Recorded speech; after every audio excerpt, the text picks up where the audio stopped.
Muchísimas gracias. Bienvenidos al Museo Gauchesco Ricardo Guiraldes. Antes de empezar con este pequeño, humilde homenaje que vamos a rendir, Chacho, vos nos habías pedido decir unas palabras en nombre de la familia Guiraldes. Adelante. Bueno, primero muchas gracias por venir y por estar interesados en las cosas que hacen a mi querido tío abuelo Ricardo Guiraldes. Hoy cumpliría 140 años un paisanito perfecto. De los centenarios guiraldianos que conmemoramos con la USADA, la Municipalidad y el Pago de Areco en su conjunto, me lleva a pensar si 100 años fueron suficientes para que un pueblo agotara todas las instancias de investigación sobre la vida y obra de este genial artista. Sé que falta muchísimo por revelar, que hay muchísimo por investigar, tantísimo por descubrir e hilvanar entre sus libros, sus escritos, sus relaciones y su familia.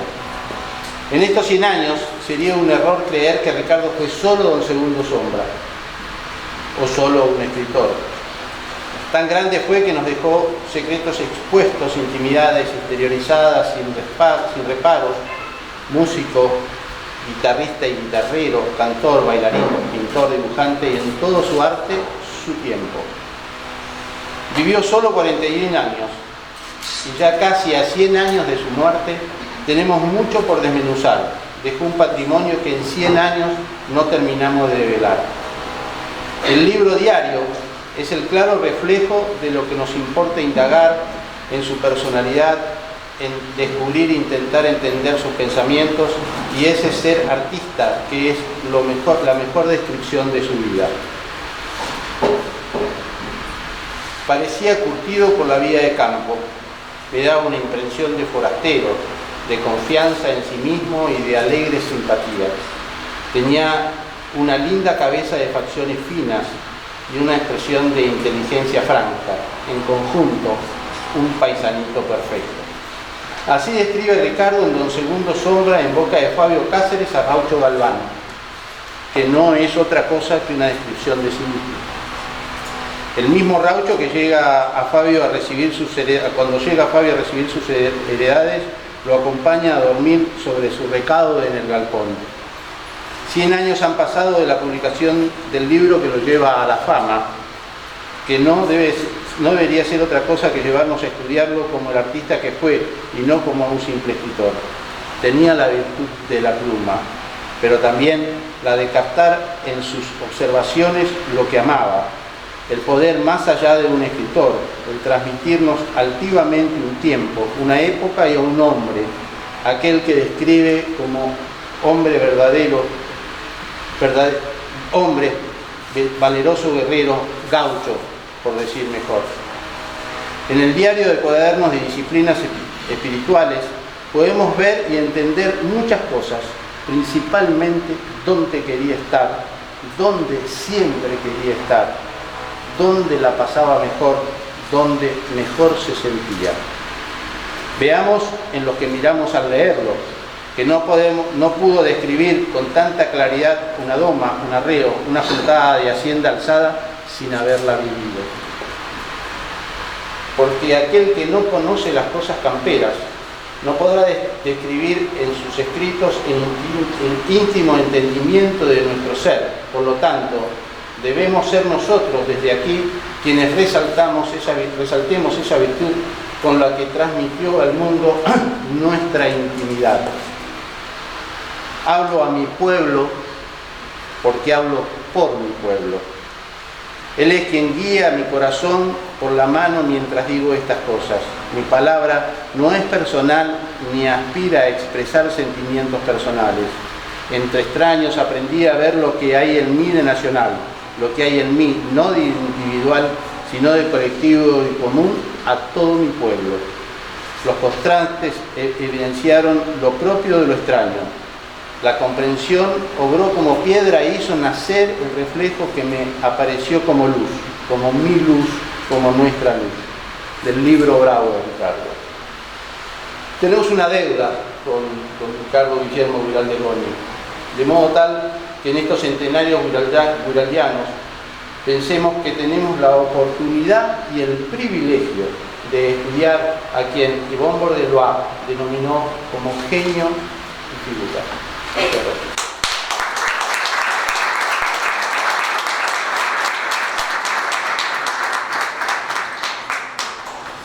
Bueno, le doy las gracias a Luis Amadeo, que nos está acompañando, a Carla Vieites, desde el Departamento Ejecutivo, que acompañan esta actividad. Bueno, saludos a paisanos, vecinos, visitantes, en fin. Estoy muy feliz de darles la bienvenida. Yo leo porque si no me voy por las ramas, así que algo eso. Feliz de darles la bienvenida en mi calidad de director del Museo Gauchesco Ricardo Guiraldes en este marco significativo de los centenarios guiraldianos. Hoy celebramos no solo la memoria de nuestro gran escritor, sino el espíritu vivo de nuestra identidad, encarnado en la obra y el legado de Ricardo Guiraldes. Desde ya agradezco la presencia de todos. Su asistencia no es solo un gesto de apoyo, sino una afirmación colectiva de que la cultura y la tradición siguen siendo pilares que nos unen como comunidad. En este 140º aniversario de su cumpleaños, recordamos a Guiraldes como un faro que ilumina nuestro presente y también nos guía al futuro. Es con gran entusiasmo que doy inicio formal al ciclo Guiraldes en Diálogo, mérito, idea y organización del personal de la casa. Este programa, impulsado conjuntamente con el Museo Gauchesco Ricardo Guiraldes de la Municipalidad de San Antonio de Areco y con el apoyo de la Universidad Nacional de San Antonio de Areco, se extenderá a lo largo del bienio 2026-2027, con propuestas innovadoras y enriquecedoras, charlas, exposiciones, talleres literarios, representaciones artísticas y eventos interactivos que invitarán a reflexionar sobre la obra de Guiraldes desde su icónico Don Segundo Sombra hasta sus aportes en otras disciplinas. Estas actividades no solo honrarán su genio creativo, sino que buscarán tender puentes entre su legado y las realidades contemporáneas de nuestra sociedad. Pero este ciclo no sería posible sin el rol fundamental de nuestra comunidad. Ustedes, los presentes, y todos aquellos que participen y compartan estas propuestas son también guardianes de este valioso legado. Al involucrarse activamente, asistiendo, debatiendo, creando, difundiendo actividades y también criticando, fortalecemos los valores que Ricardo encarnó y transmitió. El respeto por la tradición, la autenticidad de nuestro prójimo, la conexión con la tierra y el coraje para enfrentar los cambios. Estos valores han moldeado nuestra sociedad arequera y la distinguen por sobre las demás, dándole un sentido de orgullo y de pertenencia que trasciende las generaciones. En un mundo cada vez más acelerado, donde tantas personas viven cautivas de likes, de reels, de emojis, de etiquetas, recordemos que es a través del diálogo comunitario, cara a cara, corazón a corazón, como preservamos lo que realmente nos hace únicos. Paréntesis. Hoy, mirando los diarios, encontré una sola publicación sobre Ricardo, Diario La Nación, y 4 publicaciones sobre Bad Bunny. Cierro paréntesis. Por eso la responsabilidad que tenemos. Invito a todos a sumarse a este viaje de celebración y de reflexión. Juntos hagamos que los centenarios guiraldianos sean un hito inolvidable, un puente sólido entre el pasado y el porvenir. Muchísimas gracias.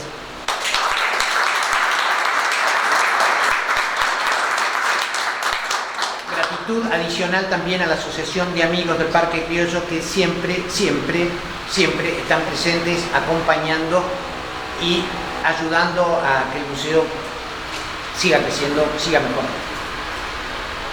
Candela Betancourt, ¿cómo te va? Okay. Ella es licenciada en Letras y correctora literaria de la Universidad, egresada de la Universidad de El Salvador. es maestranda en literaturas comparadas de la Universidad Nacional de La Plata. Es tallerista literaria en la Universidad Nacional de San Antonio de Areco y también acá en el Museo Gauchesco Ricardo Guiraldes. Es bibliotecaria y formadora de la biblioteca Alberto Lecot de esta casa. Ha participado ya como jurado en certámenes como el concurso de cuento y poesía Adelina del Carril. Ha realizado publicaciones y ponencias de divulgación, Don Segundo Sombra en la India, publicado en Infobae, y también la mitocrítica y la escritura del mito en Antígona de Salvador Espriu, publicado por la revista Lettrad y expuesto en las 14ª Jornadas de Literatura Comparada en la Universidad Nacional de San Martín. Bueno, estamos muy orgullosos que alguien joven de nuestra casa hable con sentimiento. Gracias.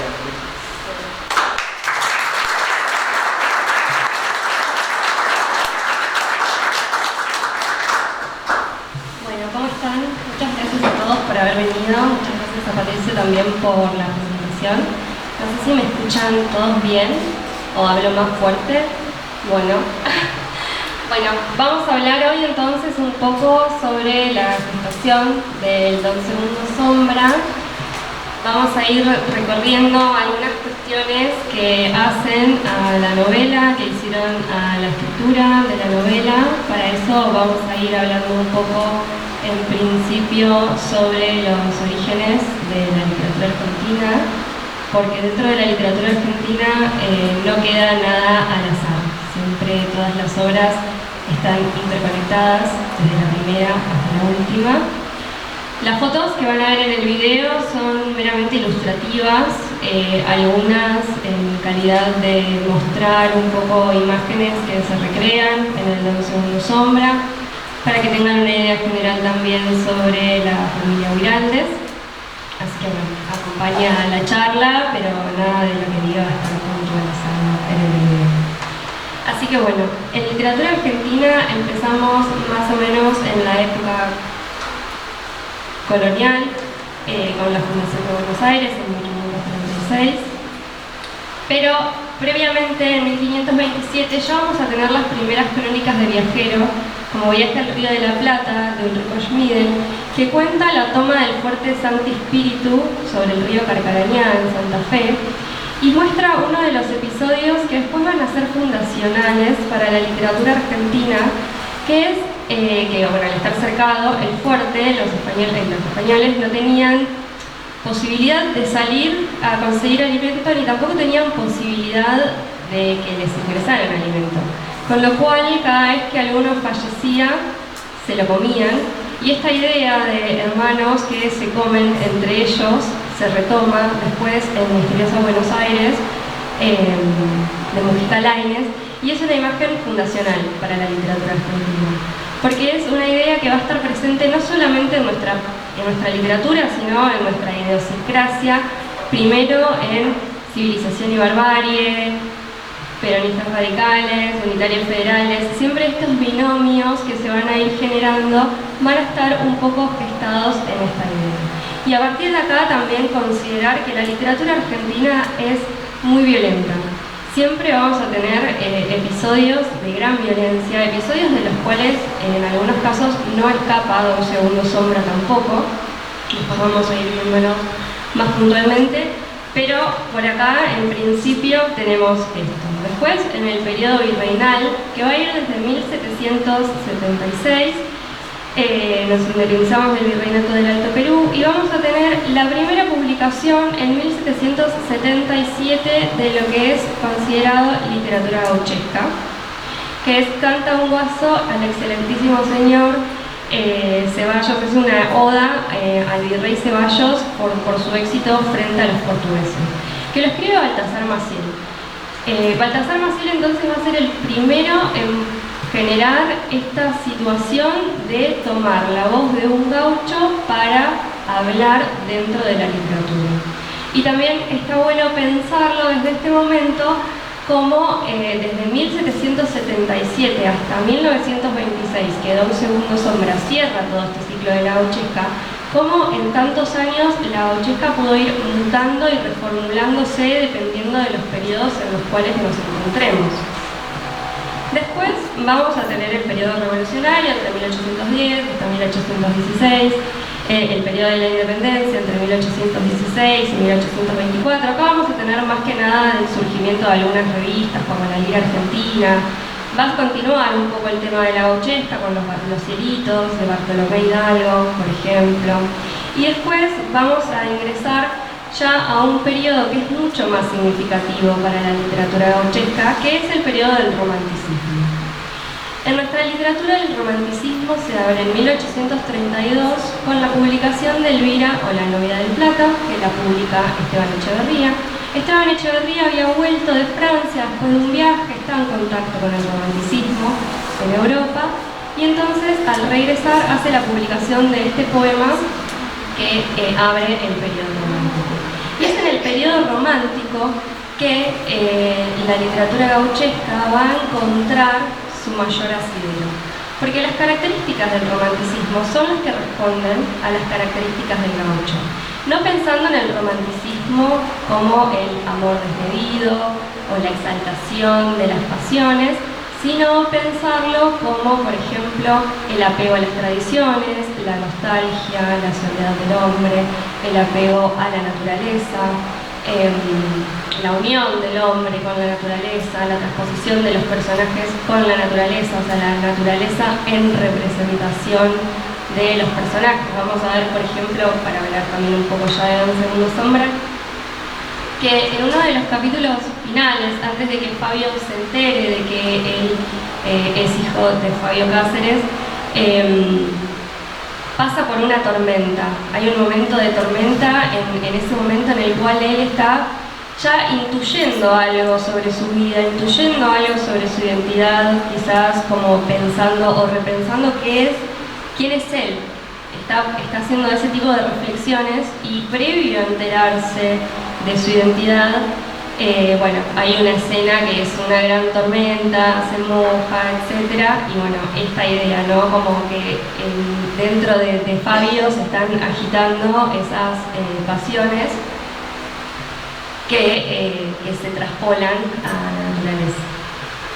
Bueno, entonces decíamos que va a ser muy importante para la literatura gauchesca porque además es el periodo en el cual se publica el Martín Fierro, 1872 Martín Fierro, que va a terminar siendo la idea canónica de gaucho para nuestra literatura y que nuevamente, o sea, de 1872 a 1926 hay bastante tiempo y la literatura gauchesca hace un viraje en ese rumbo. Y también en este periodo vamos a tener una publicación que me parece importante mencionar porque quizás lo retomemos después, que es El matadero de Esteban Echeverría, considerado como el primer cuento, uno de los primeros ensayos literarios también para analizarlo. Y también es una obra muy violenta, pero hay específicamente una escena del toro en El matadero que encuentra un parangón o que encuentra un diálogo en el Don Segundo Sombra, cuando Fabio se enfrenta al toro del rodeo que había lastimado el caballo. Así que bueno, después vamos a tener lo que es el periodo del naturalismo, el periodo de la generación del 80. Durante este periodo son varios los pequeños movimientos que se van a estar abriendo en la literatura argentina. Vamos a tener, por ejemplo, literatura de viaje, literatura de xenofobia, vamos a tener el ciclo de la bolsa, el naturalismo, el realismo. Y el naturalismo se abre en 1881 con la publicación de Popurrí de Eugenio Cambaceres, que también había estado en contacto con el naturalismo en Francia y lo trae en la publicación de esta novela, su regreso. El naturalismo y el realismo siempre van a ir de la mano porque tienen más o menos las mismas características. El realismo es esta idea de que el lector tiene que estar metido dentro de la obra, entonces las descripciones van a ser extensas, van a ser muy claras, van a ser muy puntillosas. Y el naturalismo y el realismo trabajan sobre todo con la oscuridad del hombre. Yo creo que la novela más naturalista que vamos a encontrar de Ricardo Guiraldes es Raucho, tiene muchas características del naturalismo. Los temas que se se trabajan en cuanto, por ejemplo, a la oscuridad, ¿no? Raucho yéndose a París en confrontación de París y La Pampa como un lugar oscuro, mientras que La Pampa es un lugar luminoso. El ser y parecer de las distintas clases sociales, lo que hacen las clases sociales para poder acceder a determinados ambientes, son cosas que se van a ver en esa novela. Y otra cosa que caracteriza el naturalismo es el cientificismo, porque va a estar, a diferencia del realismo, influido por las corrientes de la medicina, por el psicoanálisis que estaba surgiendo en esos momentos. Entonces, a veces encontramos que tiene descripciones que pueden parecer un poco crudas. Yo había anotado acá, por ejemplo, un fragmento de 11 segundos sombra, cuando Fabio hace su primera carneada junto con Goyo y hace toda una descripción de cómo va sacando las vísceras, cómo va desmembrando el cuerpo de la res. Lo voy a leer. Goyo era vaquiano y ligero. Mi tarea de inutilidad le hacía reír sin descanso. No bien había yo rasgado el cuero de una pata cuando yo su cuchillo, viniendo por la panza, me amenazaba con la punta. Con tajos largos y certeros separaba el cuero de la carne, y una vez abierta la brecha metía en ella el puño con el que rápidamente procedía al despojo de la bestia. Haciendo primero un círculo con la hoja alrededor de las coyunturas, quebró las 4 patas en la última articulación. Entre el tendón y el hueso del garrón, abrió un ojal en el que pasó la presilla de cabestro y arrimándose a un árbol, tiró por sobre una rama la punta opuesta de la cual me colgué con él hasta que quedara suspendida la res. Rápidamente abrió la panza, sacó a vueltas y revueltas el cebo de tripa, despojó el vientre de desperdicios, el tórax de bofes, hígado y corazón. Esto es en el capítulo 8 del 11 segundos sombra, pero es una descripción súper naturalista en este sentido, una descripción científica prácticamente de las articulaciones del animal y sus órganos y demás. A su vez, mientras transcurre el naturalismo, bueno, Ricardo va a nacer en este periodo, además, para empezar a hablar un poco del cumpleañero que nos acontece. Nace un 13 de febrero de 1886, o sea, todavía dentro de lo que sería el naturalismo, en la casa de su bisabuelo Rico, en Buenos Aires. Se muda de muy pequeño, cuando tenía 1 año, sus padres se mudan a Francia, y en 1891 regresa. En ese momento acá se estaba abriendo todavía el ciclo de la bolsa, así que seguíamos todavía en la generación del 80, con la caída de la bolsa durante el gobierno de Juárez Selman. Entonces, él regresa más o menos en ese ciclo. Es un ciclo muy cortito que lo componen 3 obras de la literatura argentina, pero bueno, siempre se lo destaca ahí dentro del naturalismo. Y a su vez, también en 1888, Rubén Darío va a estar publicando la obra que abre el modernismo, que es Azul. Acá el modernismo va a llegar un poco más tarde, en 1905, con la publicación de Los crepúsculos del jardín de Leopoldo Lugones, y va a ser un modernismo un poco distinto en cuanto a la temática, porque el modernismo, si bien tiene esas características de el verso, siempre verso, muy ornamentado, un lenguaje muy cargado, pero también tenía una cuestión distintiva frente a la burguesía. Se buscaba que fuese una crítica social, pero en Argentina las clases que en ese momento consumían literatura aún eran burguesas. Entonces Lugones pensó que no podía estar criticando a la burguesía, que era quien iba a comprar sus libros. Entonces termina siendo un modernismo un poco vicioso el que llega a Argentina, porque es este modernismo que todavía juega un poco con la burguesía, que no puede hacer ese corte de crítica social, por decirlo de alguna manera. Pero es en este panorama en el cual van a ser Ricardo, o sea, como de alguna manera montado entre el naturalismo y el modernismo. Por eso muchas veces su obra se considera también dentro del modernismo. Es importante todo esto, que capaz parece como mucha información antes de hablar de 11 segundos sombra, pero porque en literatura argentina, sea de 11 segundos sombra o sea cualquier otra obra, incluso contemporánea, es muy importante considerar que es una literatura muy joven, es una literatura que tiene solamente 200 años. Entonces los periodos artísticos no tienen el tiempo que quizás tienen en Grecia, en España, de nacer, desarrollarse y finiquitarse, sino que empezaron a darse todos más o menos en simultáneo, lo cual, al contrario de generar un problema, genera una literatura muy rica y muy original, porque por ejemplo en Ricardo Guiraldes podemos encontrar todas estas imágenes de distintos periodos literarios que él consumió desde ya, que fue leyendo, que fue adquiriendo, y estas imágenes aparecen, consciente o inconscientemente, están ahí. Así que bueno, yendo un poco a Ricardo, una vez que él regresa y que su familia se asienta allá en la Argentina, su infancia va a transcurrir entre Buenos Aires y la estancia La Porteña, en San Antonio de Areco. Va a ser allí, o en este periodo, sus primeras aventuras, sus primeros juegos, y también va a ser sus primeras lecturas. Él en un principio dice que opta por autores españoles. Esto lo cuenta en el proyecto de biografía, unas cartas que le manda a Guillermo de Torre, que va a ser primero lectura de autores españoles como Bécquer, Espronceda, Campoamor, pero que estos van a empezar a parecerle que le quedan cortos, quiere más. Entonces va a empezar a leer otros autores europeos como Schopenhauer, Dostoyevsky, Baudelaire, Flaubert.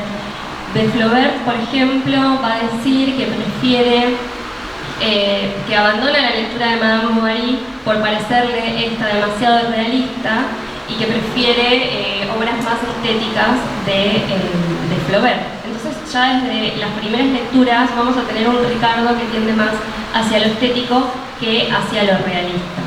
Esto se va a ver reflejado también en su literatura y se va a ver reflejado en sus búsquedas.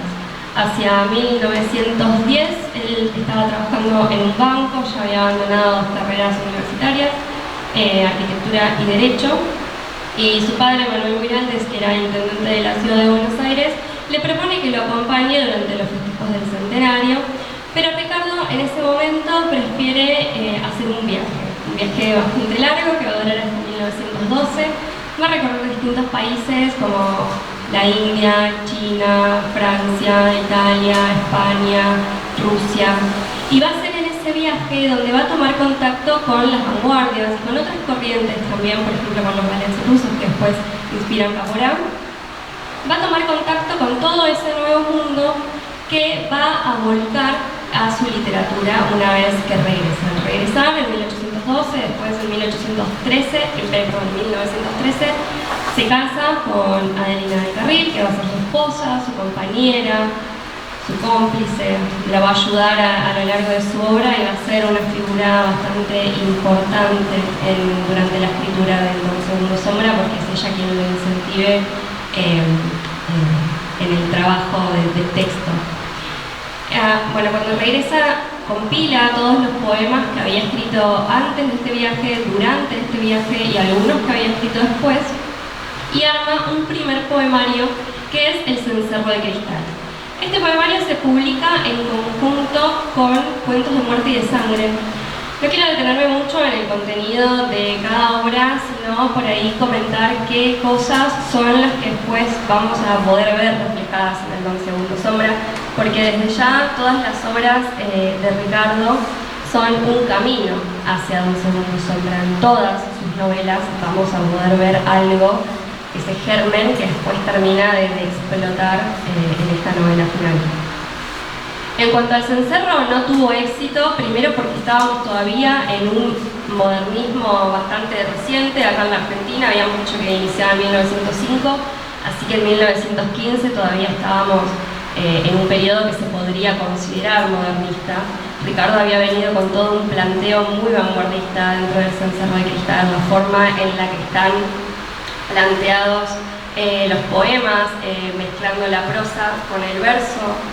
Los temas son tres temas que también van a estar presentes dentro de toda la obra de Ricardo Guiraldes. En principio, el amor a la pampa, el amor por su tierra, el aprecio estético hacia las vanguardias europeas, y por otro lado la necesidad de trascendencia metafísica, o sea, el tema espiritual, que también va a ser muy presente en su obra y que por lo general suele quedar a veces relegado de sus estudios. Entonces, este tipo de cosas eran las que no no pudieron acercar la obra al público. Y por haber publicado los cuentos en conjunto con el cencerro, ambos terminan teniendo muy poco éxito, porque posteriormente la crítica decía que a Guiraldes se lo veía mucho más afianzado en la prosa que en la poesía. O sea, quizás que él hubiese publicado los cuentos en otro momento, por ahí hubiese tenido una mejor recepción, pero al haberlos publicado juntos, tuvieron los dos un fracaso. Pero los temas que vamos a encontrar en estas dos obras que nos llevan posteriormente a Don Segundo Sombra es en el cencerro, el poema Al hombre que pasó, que es una oda al gaucho, su visión sobre el gaucho. Ya en ese momento estamos teniendo como un primer acercamiento a cuál es su imagen, su imaginario sobre el gaucho, cómo él estima y aprecia el trabajo del hombre de campo.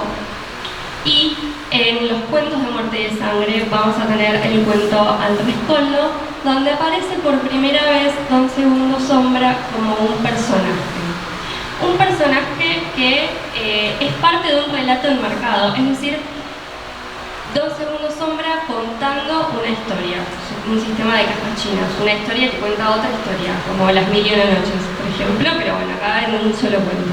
Y esta va a ser una característica de Don Segundo Sombra que la vamos a ver en la novela también, para no repetir. En la novela lo vamos a ver con el cuento de Consuelo y Dolores, y después con Miseria y el Diablo, que los va a contar en determinados momentos que Fabio necesita aprender una lección sobre la vida. Pero esta característica de Don Segundo Sombra como contador de cuentos es algo que ya se venía gestando también desde los cuentos de Muerte y de Sangre. Que si tiene una similitud con el título de la obra de Horacio Quiroga, Cuentos de Amor, Muerte y de Sangre, es porque Ricardo también inspiraba la escritura de sus textos y sus cuentos en Horacio Quiroga y su máxima de que una novela debe ser un cuento debe ser una novela depurada de ripios. Así que había ahí un nexo entre ambos. En este año, en 1915, va a escribir otras dos obras que quedan inéditas. El reloj, que continúa inédito hasta el día de hoy, y Caporá, que bueno, se publicó en 2010, en una edición de María Elena Babino. Después, ya hacia 1917, publica su primera novela, que es Raucho, y él va a decir que Raucho es una autobiografía de un yo disminuido. Acá lo que cuenta es la historia de Raucho Galván, este joven que, como mencionaba anteriormente, es heredero de una estancia, tiene una conexión plena con la pampa, con la naturaleza argentina, pero por una cuestión también de clase social, que la gente de clase alta en ese periodo tenía, como los hombres puntualmente, un viaje iniciático a Europa que servía como para forjarse. Entonces, bueno, Raucho va en este viaje y en París se encuentra con situaciones bastante oscuras, que lo terminan consumiendo bastante fuerte, y decide regresar. Se le complica un poco la vuelta, pero decide regresar a La Pampa, donde, bueno, se reencuentra nuevamente con su bienestar y con esa conexión de la naturaleza. Pero antes de irse, Raucho hace una descripción de la estancia, y los paisanos que describe son en su mayoría los mismos que van a aparecer en el Don Segundo Sombra. Incluso lo menciona a Don Segundo Sombra. Entonces ya vemos acá como todos estos personajes que van apareciendo y que de alguna manera también van conformando para mí una cosmovisión de Ricardo Guiraldes, o sea, lo que Bakhtin llama un cronotopos, este lugar que de alguna manera está fuera del tiempo y del espacio, que en este caso es San Antonio de Areco, pero podríamos comparar, por ejemplo, Macondo de Gabriel García Márquez. ¿No? Para mí, como que Ricardo hace algo muy similar en ese sentido, porque en todas sus obras aparecen más o menos los mismos personajes o comparten apellidos, o sea que de alguna manera podemos intuir que se comparte un parentesco entre personajes. Y en 1917 va a ser también la primera vez que Ricardo hable de Don Segundo Sombra. En una conversación en Córdoba con Enrique Larreta menciona la posibilidad de escribir una novela que lleva este título, basada en tal personaje, y Enrique Larreta le comenta un poco jocosamente si no le cede el título para escribirla a él. y bueno, queda ahí la conversación y queda por el momento ahí el proyecto. Los primeros capítulos va a empezar a escribirlos en 1919 en París. Los primeros 9 capítulos los escribe casi de un tirón. Seguramente vamos a retomar esta idea porque lo que genera es un corte en la obra que es visible cuando uno lee la novela. Bueno, y también va a seguir publicando Rosaura en 1921, Un idilio de estación primero, después se publica como libro, se publica Un idilio de estación en El Cuento Ilustrado, que era una revista de Horacio Quiroga, y después en 1924 publica Saimaca. De nuevo, acá, por ejemplo, vamos a tener en Rosaura, el padre de Rosaura Torres, era el cochero Torres, que aparece al inicio de la novela Un segundo sombra, es uno de los primeros personajes que saluda. Y en Saimaca, si bien ya transcurre, bueno, Rosaura también, porque Rosaura transcurre en Lobos, en realidad no transcurre en San Antonio de Areco, pero igual aparece este personaje. Y en Saimaca, que bueno, transcurre ya en locaciones caribeñas, tenemos a Marcos Galván, que tiene el mismo apellido de Raúl. O sea, podríamos intuir que ahí hay un parentesco, aunque no lo sabemos. Nunca es dicho. Pero bueno, podría intuirse esa idea.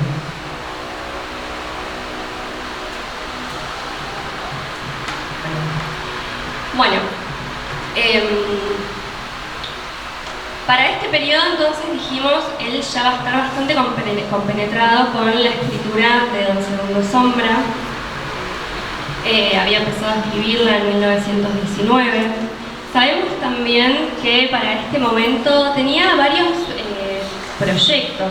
Tenía pensado hacer una segunda parte de Raucho, tenía pensado escribir un libro sobre rosas, tenía pensado dedicarse más profundamente a la poesía en los poemas que después se publican póstumamente en Pampa. Había pensado escribir el libro de la raza, que por unas tarjetas que bueno, leímos, que están acá en el museo, hay anotaciones solamente de los títulos de los poemas, y hay como una idea de hacer una oda al hombre de la Argentina, o sea, al gaucho. Cantos, dice él, o sea, la idea es hacerlo en cantos, lo cual a mí personalmente me remite muchísimo a Hojas de hierba de Walt Whitman, a quien seguramente Ricardo también debe haber leído, porque comparten un poco esta idea del microcosmos y el macrocosmos, que es muy interesante, pero bueno, él no lo menciona en sus lecturas, por lo menos no hasta donde yo leí hasta ahora, pero hay ahí una idea que es muy similar, y con este libro de la raza un poco se da también ese diálogo. Ricardo había quedado bastante afectado por la publicación de Saimaca. Era un texto que le habían llevado muchísimo trabajo a la corrección. Él tenía un trabajo, se tomaba un trabajo muy extenso para corregir sus novelas, trataba de que quedaran lo más cerradas posibles. Yo creo esto a efectos de una pequeña crítica que le había hecho Leopoldo Lugones del Cencerro de Cristal, donde decía que tenía que pulir un poco más los puntos y las comas. Entonces él cuenta que se obsesiona con esa idea, y creo que después sigue trasladándola a sus otras novelas. Y además, en 1924, o sea, después de la publicación de Saimaca, creo que podemos pensar que también él empezaba a presentar los primeros síntomas de su enfermedad, que era un cáncer linfático. Entonces, le costaba bastante centrarse en la escritura. En unas cartas a Valerina Roa, Adelina dice que, posterior a la publicación de Saimaca, Ricardo está en un trance nervioso, que está demasiado nervioso para poder ponerse a escribir, que le cuesta mucho.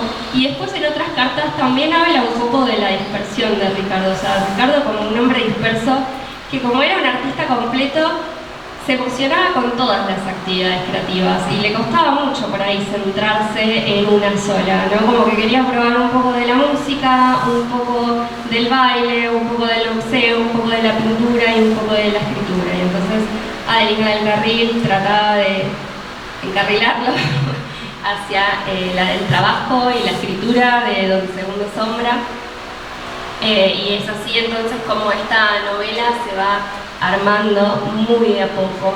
Y mencionaba esto también de la enfermedad porque antes había mencionado que hay un corte abrupto en la novela, ¿no? Si pensamos que los primeros 9 capítulos se escriben en 1919 y después en 1924, cuando suponemos que retoma, o sabemos por lo que dice Adelina en las cartas que retoma la novela,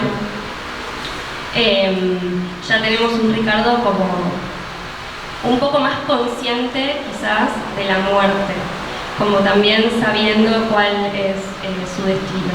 Y esta oscuridad, esta tristeza, esta nostalgia, un poco se ve en estos capítulos de Don Segundo Sombra que toman un carácter mucho más nostálgico.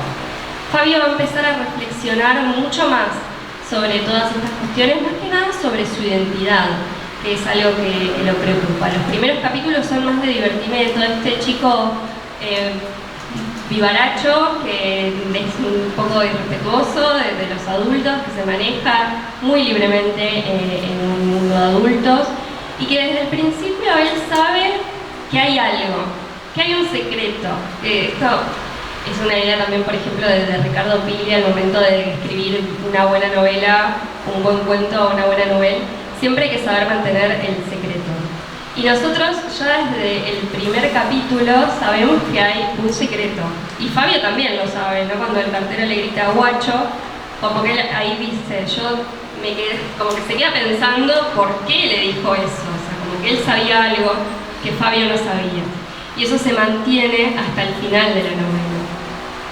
Y está esta idea un poco como que Fabio presiente que todos saben algo que él no sabe, incluido Don Segundo Sombra, pareciera. No se aclara, pero pareciera. Entonces este cambio en el corte de la novela, bueno, es así, estructuralmente tenemos estas dos partes. Pero en cuanto a escritura interna de la novela se va a dividir en 3 partes. Del capítulo 1 al 9, los primeros 9, ¿no? Fabio Niño. Del capítulo 10 al 23, que vamos a tener las aventuras y el crecimiento personal de Fabio, y en el capítulo 23 al 27, que es Fabio Cáceres. Hay unas tarjetas que no las tenemos acá, pero yo lo leí en alguna de las bibliografías que estuve consultando, en las cuales parece que Fabio se iba a llamar primero Blanco y después cambia el nombre a Fabio Cáceres. Así que estos últimos capítulos van a hablar de Fabio ya conociendo su identidad y afrontando las vicisitudes de esa identidad. La novela en sí es una novela de viaje, una novela de aprendizaje, un Bildungsroman. También podríamos pensarlo, por ejemplo, en cuanto a el camino del héroe, ¿no? Este niño que sale del umbral de su casa, del umbral de su pueblo, que se cruza mágicamente con un maestro del cual él es el aprendiz y que le enseña cuál es el camino correcto de la vida. En este caso, el Bildungsroman es un Bildungsroman positivo, ¿no? Porque Fabio va a poder adquirir todas las cualidades del hombre de bien, más que un hombre se va a convertir en un gaucho. No así, por ejemplo, en El juguete rabioso, que se publica en 1926 también, y que Ricardo Guiraldes ayudó a Roberto Arlt a que pueda concretar la publicación de esa novela, porque en el grupo de Boedo, del cual era parte, Elías Castelnuovo no había querido publicarla. Pero en la revista Proa, Ricardo va publicando algunos capítulos del juguete rabioso. Y el personaje de Silvio Estier es completamente distinto a Fabio Cáceres, ¿no? También tenemos un Bildungsroman, un niño que sale del umbral de su casa a encontrarse con la vida, pero la vida le da una cachetada y el niño se termina convirtiendo en un mal niño. En cambio, acá a Fabio Cáceres le van a tender una mano muy grande que lo ayuda a convertirse en un niño bien. ¿Sí?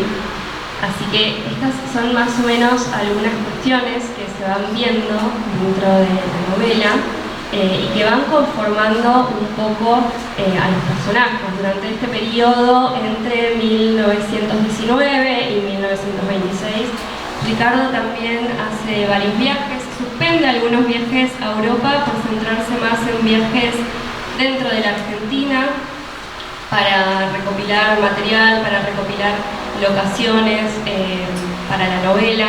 Vamos a tener, por ejemplo, el episodio de las peleas de gallos, que son peleas de gallos que él había visto en Salta. El episodio de los cangrejales, que no lo dice en la novela, pero intuimos que es en Quequén, y Quequén era el pueblo que él frecuentaba también en la infancia por tener problemas respiratorios, así que pasaba largas temporadas en Quequén, ciudad que debe haber conocido bastante bien. Después vamos a tener otras cuestiones también, como el uso del lenguaje. Esta idea de que Fabio Cáceres narre la historia ya siendo un adulto que se ha formado porque fue heredero de una estancia, entonces tiene que cultivarse, le permite, este dispositivo literario le permite a Huiraldes jugar con el lenguaje, porque vamos a encontrar el lenguaje gauchesco solamente en los recuerdos que Fabio tiene de Don Segundo siendo un niño. Y acá, antes de que me olvide, también me parece algo muy increíble y muy disruptivo de la literatura gauchesca, que esta novela esté narrada desde la perspectiva de un niño, porque eso en la literatura gauchesca no existe. Siempre son adultos, hombres, muy hombres, los que cuentan sus historias, sus peleas, sus andanzas, las borracheras, los asaltos, y en cambio acá es un niño el que está hablando de cómo él ve todas esas cosas y la grandeza que le parece frente a ese Don Segundo Ramírez, que lo ve tan grande, que lo ve tan maravilloso y que le tiende esta mano para poder convertirlo también en un gaucho. Así que eso también me parece algo súper interesante de la novela y quería comentarlo antes de que me olvide. Pero volviendo al lenguaje, Ricardo Huiraldes tampoco respeta, por ejemplo, el lenguaje gauchesco en sí. Esto no lo digo como algo negativo, sino que el lenguaje gauchesco tiene su propia sintaxis. Y en cambio Ricardo juega un poco con eso, no siempre es de la misma manera. No respeta para nada el lenguaje gauchesco en un sentido de que muchas veces podemos encontrar palabras escritas de distinta manera. Por ejemplo, a veces encontramos pollo escrito con doble L y después encontramos pollo escrito con Y. Entonces, como juega con el sonido de los fonemas y ya, no hace apócopes y demás para poder articular el lenguaje gauchesco, sino que él juega con la oralidad de ese lenguaje. Bueno, en 1926, entonces, ya con la finalización de esta novela, que fue algo que le costó bastante, como veníamos diciendo, dispone la entrega de los manuscritos a la imprenta Colón. En un principio había pensado que fuese una tirada de 1000 y el imprentero, Francisco Colombo, le sugiere que sea de 2000 y él termina aceptando. No con mucha gana, porque no pensaba quizás que la novela fuese a tener tanto éxito, y al final terminó siendo un acierto. Él en ese momento no se lo esperaba, pero sus amigos del grupo de Florida, de Martín Fierro, que es una etapa que no hablamos, pero Evar Méndez, por ejemplo, fue uno de los que lo ayudó a llevar desde Areco hasta Buenos Aires las cajas con los ejemplares de la novela, que él aceptó vender a un precio menor del costo, como para asegurarse de que la novela pudiera tener éxito. Pero lo que termina de asentar el éxito de Don Segundo Sombra es una disputa que habían tenido Leopoldo Lugones y Jorge Luis Borges hacía un tiempo atrás, porque esto no lo mencionamos, pero bueno, aprovecho para mencionarlo ahora. Cuando canónicamente en la literatura argentina se considera que las vanguardias comienzan en 1921 con la publicación de Fervor de Buenos Aires de Jorge Luis Borges. Jorge Luis Borges también había regresado de Europa muy joven, y toda la generación literaria joven de ese momento, Oliverio Girondo, Nora Lange, Evar Méndez, empieza a nuclearse alrededor de esta joven figura de Borges y forman lo que sería el grupo de Florida, que es quienes promueven las revistas Martín Fierro, después la revista Flor. Ricardo Guiraldes era uno de los más grandes de este grupo, ya tenía más de 30 años cuando se comienza con toda esta situación. Y este grupo de Florida, o sea, esta juventud, son los primeros en ver que había algo en la literatura de Ricardo, los primeros en reconocer un germen de la vanguardia, más allá que después del título del primer vanguardista se lo quedó Borges, hay un reconocimiento en principio de algo que se venía agitando desde hacía bastante tiempo. Y por otro lado vamos a tener la antítesis, que es el grupo de Boedo, formado por Roberto Arlt, Mariani, Nicolás Olivari, y que tenían ideas que venían más bien de la Revolución Rusa de 1917, la idea de que el arte es sanador para el pueblo, que es una forma de liberar al pueblo. En cambio, el grupo Martín Fierro tenía más una idea de el arte por el arte como exploración artística. En las revistas se tiraban palos unos con otros, pero después, en los 60, en una entrevista, Raúl González Tuñón cuenta que esto era todo muy marketinero, que en realidad no había tales disputas, eran todos muy amigos. Particularmente Ricardo tenía muy buena relación con todos, se llevaba, como mencioné antes, ayudó a Roberto Arlt a publicar El juguete rabioso, lo cual habla de una generosidad inmensa, no solo con Roberto Arlt, sino con toda esa generación literaria a la cual él ayudaba, aconsejaba, promocionaba. Lo mismo Borges. Y acá, bueno, en este momento de la eclosión de la fama de Borges, imaginamos un Borges muy joven, porque también a veces uno tiende a imaginar a Borges como un anciano, sabio, y no podemos pensar quizás que Borges también fue un chico joven que evolucionó, que no nació de un repollo. Entonces, en ese momento, Borges dice sobre Leopoldo Lugones que el modernismo ya estaba muerto y que si Lugones no tuviese las palabras azul y baúl en el diccionario no podría escribir un poema. Y Lugones se había quedado enojadísimo. Desde 1921 hasta 1926 estuvo amasando el enojo, y cuando publica Ricardo Guiraldes de Un segundo sombra, Borges, inspirado también en Ricardo Guiraldes y en esa relación, en esa amistad, publica El tamaño de mi esperanza, un poemario en el cual él había querido incursionar en la gauchesca. Se publican en el mismo año. 1926 va a ser un año muy productivo para la literatura argentina, porque toda esta generación empieza a publicar sus primeras novelas también, bueno, en el caso de Ricardo la última, pero bueno, es un año muy productivo. Y cuando se hace la publicación del tamaño de mi esperanza, primero los del grupo de Boedo escribieron en la revista Claridad algo así como de dónde salió el criollo Borges si en su vida se subió un caballo. A Borges le dio muchísima vergüenza, y encima después Lugones hace la nota del diario La Nación exhortando al público a la lectura de Don Segundo Sombra, y el Don Segundo Sombra termina siendo un éxito en su venta, mientras que El tamaño de mi esperanza no lo compra nadie. Y a Borges le dio tanta vergüenza que hace más o menos lo mismo que había hecho Ricardo con El cencerro de Tirarlos a un pozo, ponerlos tira a un río, y por mucho tiempo estuvo prohibida esa obra. O sea, Borges había pedido que esa obra no se imprimiera, no aparece en las primeras obras completas de Borges, de tanta vergüenza que le había dado ese episodio. Pero fue el puntapié que termina de generar el éxito del Don Segundo Sombra. No hubiese necesitado, creo yo, de Borges, o sea, como una anécdota que pasa, pero la novela reúne en sí todas las condiciones para que fuese un éxito. Y sin embargo, Adelina del Carril va a escribir en unas cartas posteriores a la publicación que le manda a Valery Larbaud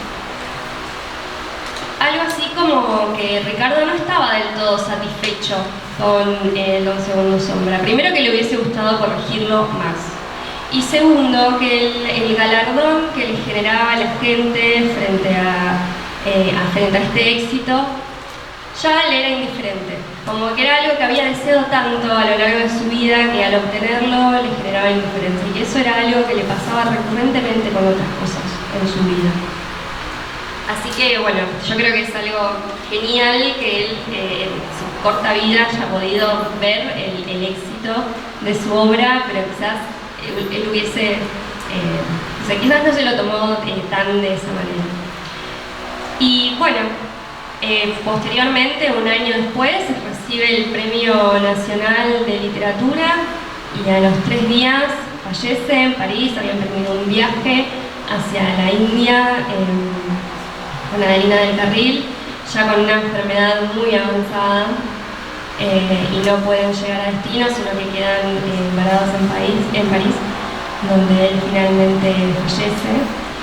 Y como para ir cerrando el tema, agotando el tema también, creo que lo que me interesaba destacar de esta charla es cómo todas estas configuraciones que articulan la literatura argentina fueron encadenándose unas a otras, y cómo Ricardo Guiraldes pudo en su imaginario crear esta obra prácticamente épica que viene a cerrar el periodo de la literatura gauchesca, y cómo él pudo comunicar toda esa perspectiva que él tenía frente al trabajador rural, a los hombres de campo, a su patria, a su pueblo de alguna manera, porque Don Segundo Sombra como novela también da lugar a San Antonio de Areco no solo Don Segundo Sombra, ¿no? Como venía diciendo antes, en un imaginario casi mítico, se podría decir, ¿no? Con toda esta construcción literaria que se hace de estos personajes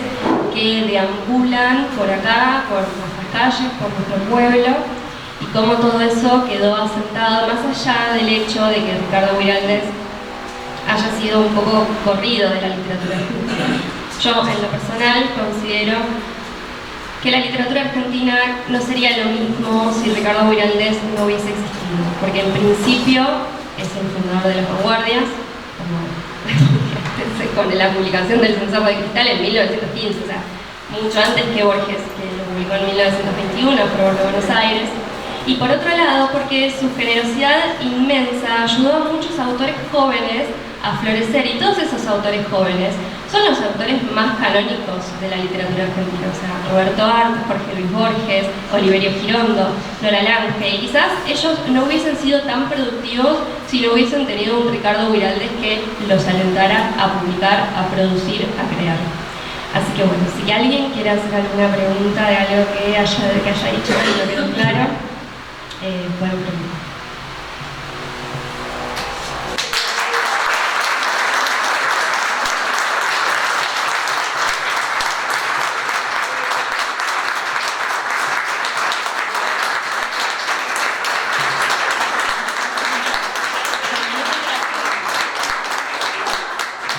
Bueno, muchas gracias a todos por haber venido, a Patricio por la oportunidad, a Lanzada por el equipamiento tecnológico, a mis compañeros también por haber venido, por estar siempre en las actividades y siempre apoyar también todo lo que hacemos. Y bueno, a Ricardo porque nos ha dejado un legado inmenso que nosotros disfrutamos todos los días, y le deseamos un muy feliz cumpleaños.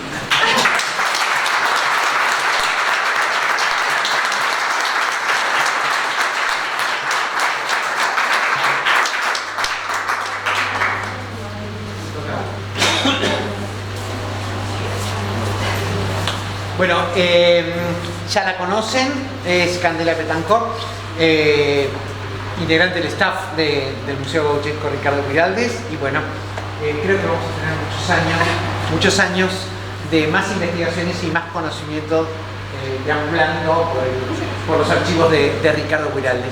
Este ciclo de Guiraldes en diálogo va a continuar, Camila, ¿en marzo o en abril?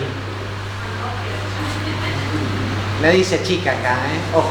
Este ciclo va a continuar en el mes de abril, sí, mejor. En abril, con una charla, en este caso de la historiadora Candela Betancourt, sobre Camila Betancourt, Camila Bue. Le confundieron todo. Uno ya tiene 62 y se puede dar el lujo de equivocarse. Entonces, una exposición, una charla sobre pulperías, ¿sí? Empezando por la blanqueada y lo que representa, lo que forma desde el imaginario a lo histórico. Así que muchísimas gracias por habernos acompañado. los esperamos pronto. Va a ser un año de mucha actividad en San Antonio de Areco, no solamente en el Museo Gauchesco Ricardo Vidales, en San Antonio de Areco, y bueno, los esperamos y sigamos difundiendo, porque si no perdemos una responsabilidad, es nuestra responsabilidad. Gracias a las autoridades por acompañarnos, y mañana continúa el ¿qué? Perdón, ¿cómo? Eso es otro momento. Va a haber para... Hay para todas, chicas, hay para todas, hay para todas. Mañana estamos también, seguimos con la celebración en el patio de la Blanqueada, baile, homenaje a Ricardo, y bueno, gracias al personal.